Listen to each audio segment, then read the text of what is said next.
તો સુરેન્દ્રનગર જિલ્લાની પેટાળ જમીનમાં રહેલા ખનિજ તત્વોની પહેલી વખત વ્યવસ્થિત સર્વેની કામગીરી શરૂ કરવામાં આવી છે।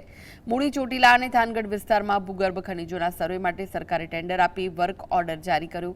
પ્રાંત અધિકારી દ્વારા ખનિજ ચોરી પર અંકુશ મૂકવામાં આવ્યો છે। આ સર્વે દ્વારા કાયદેસર ખાણોની ફાળવણી અને ખનન માટે પરમિશન આપવાનો માર્ગ મોકળો થશે। પૂર્વ ધારાસભ્ય ઋત્વિક મકવાણાએ 6 મહિના પહેલા આ માંગણી કરી હતી। આ પગલાંથી સ્થાનિકોને રોજગારી, સરકારી તિજોરીમાં આવક વધશે અને ખનિજ ચોરી પર અંકુશ આવશે તેવી આશા વ્યક્ત કરવામાં આવી છે।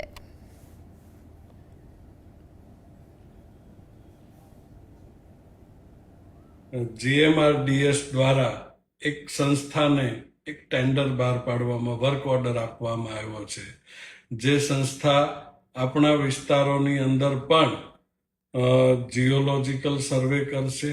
કોર ડ્રિલિંગની કામગીરી કેટલાક વિસ્તારોમાં શરૂ થઈ ગઈ છે અને આપણા પેટાળની અંદર જે કંઈ ખનિજો રહેલા છે એના માટેની યોગ્ય નીતિઓ બનશે।